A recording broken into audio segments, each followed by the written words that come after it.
轻者致残，重者致命，每年都有很多这样的案例。虽然还没有发生，但是马上到这个季节会大批的出现。提个醒，3件事。第一个就是这个换季了，老人乱输液的事情，觉得输液呀对心脑血管有好处，疏通疏通，错啊！有病治病，没病不能靠这种输液来预防性疾病。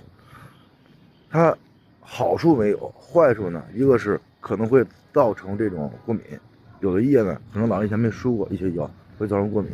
第二个呢，这些液如果输的太多的话，老人心脏以前有问题的话，可能会出现心衰。第一个，换季别乱输液。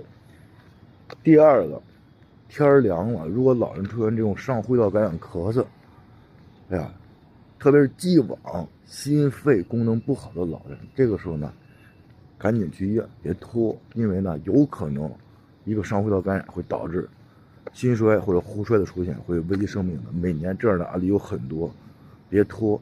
第三个，如果突然间出现一侧肢体上肢下肢没有力量了，说话不清楚了，嘴角偏了，甚至一侧眼睛偏盲了，一侧身体感觉异常了，要小心，有可能是脑梗塞。告诉老人别拖，赶紧去医院排除，是了赶紧去治疗。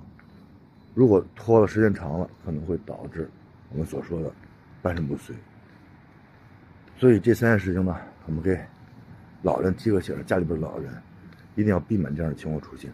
真的，一句话，一个建议，可能会避免一个悲剧。希望都健康平安，远离外。